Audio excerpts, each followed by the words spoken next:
Hi friends, welcome back to my channel, and this is Veeam 13 full course, and this is part 17th video in this course. And in this part we are going to cover very important and practical topic, how to export backup in Veeam version 13. So now think about the situation. You already have a backup running successfully, but suddenly you need a move backup to another location, or store backups offline, or protect data from the ransomware, or share backup with another environment. So how do you make your backup independent and portable? So that's what exactly where the backup export is going to come in play. So in this video I'll explain you what is backup export in Veeam and why this is critical in real environment, a step-by-step lab demo. And also we are going to discuss about the real world use cases and benefit and best practices around Veeam backup export. So by end of this session you will clearly understand how to create a standalone portable backup file using Veeam. So let's start with the very basic first and basic question. What is backup export in Veeam? So let's start with the concept basically. So backup export in Veeam allow you to take an existing backup chain and convert into standalone full backup file. Basically, this means the export backup becomes independent. It does not depend on incremental backups, and it can be moved, copied, or stored anywhere. So in simple words, you are converting a dependent backup into a full self contained portable backup file. And there are some use cases also. So creating offline backup, air gap backup for your, let's say you have a environment which is air gap, and you want to put your backup files in air gaps environment. Backup migration to another site, long-term retention, if you want to put some backups in your long-term archival policy, you can put there. Compliance and audit storage, also you can do this. And sharing backup with another environment. So these are the some use cases basically. So now why backup export is important in real production environment. Backup export is not optional, it is a critical activity.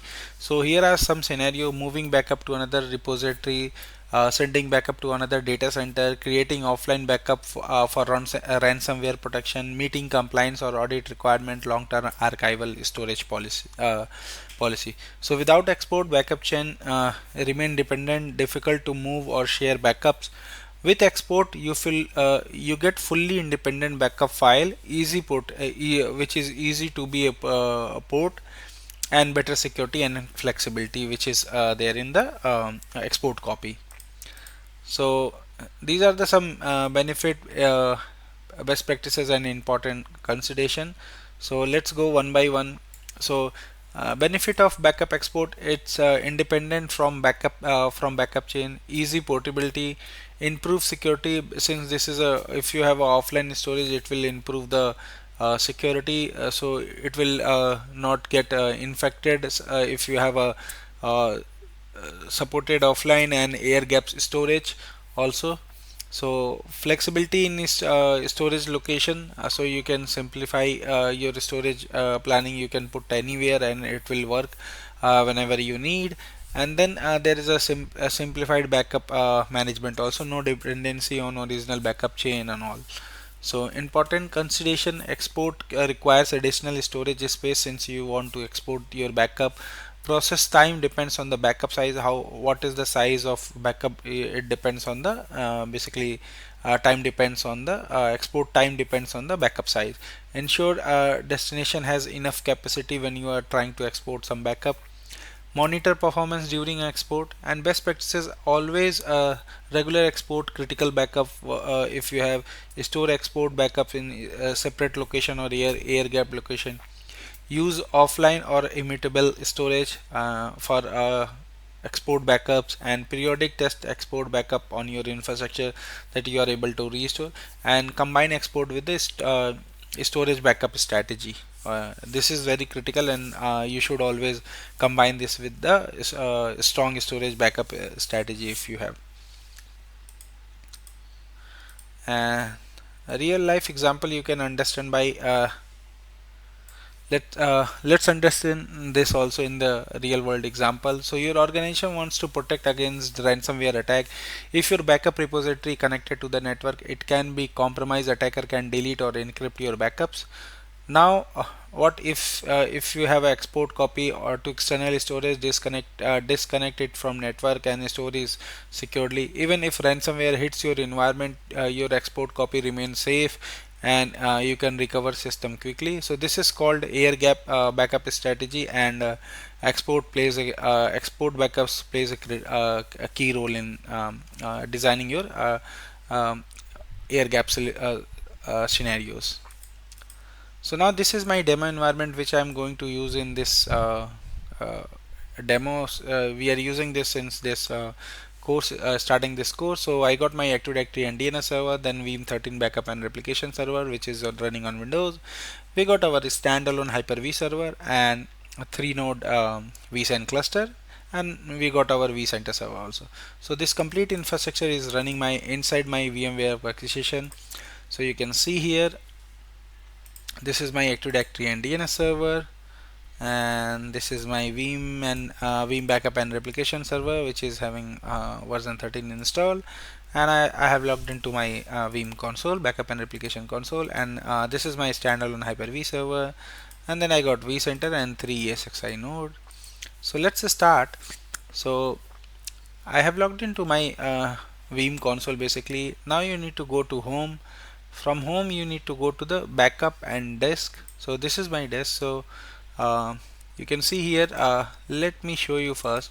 So I got my VM1 and VM2 running. So let me export VM1 backup. So I'll go here on my Veeam and right click on the machine, and then you can see here export backup.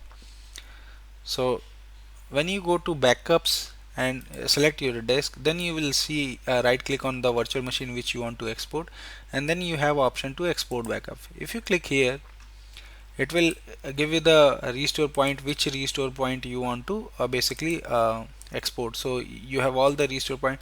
So recommendation is always go with the latest if that latest in backup restore point is healthy. So I'll go and select the latest one and click next, and then it will ask you the target where you want to export this. So you can directly export to the backup repository also, or you can export to folder. So let me go ahead and export to one folder. So let me go ahead and create one folder here. Let's call it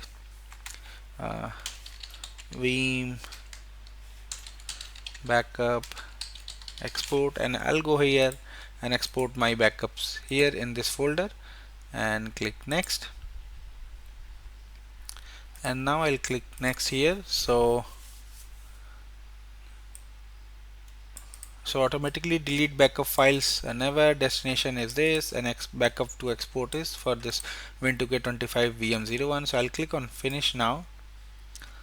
So let's wait for this job to get started. So now you can see the job is getting start. So now if I go here, the current backup repository, you should be able to see multiple backup for this virtual machine. It has one full backup and then lot of incremental backups also, and then the metadata file. But if I go to this export file which we are trying to export, it will have only single backup. So you can see here, this is coming as a full backup. So however, we have selected our incremental backup to restore, but the restore is happening only for the full backup. And you can see export for these virtual machine files has been done, and then it's now exporting the VM basically hard disk of the virtual machine. So this is basically a full one backup file only which is getting export, and you can see all these files are inside this backup file. So let's wait for some time. Once the export is completed, then we'll go ahead and review the complete backup file. So this is approx I think 24 gig or 25 gig of backup it's going to be, and you can see in my lab environment it took approx only less than a minute to get this machine exported. Now you can see the machine is exported and almost done. Backup has been exported. So I'll go ahead and close here now, and you can see the status is successful. I'll go ahead and close this, and now if I go to success, you will see here export backup, and just wanted to show you what is the start and end time. So overall it took approx 1 hour 1 minute 9 seconds only to export one virtual machine backup, which is in size approx you can see 13 gig.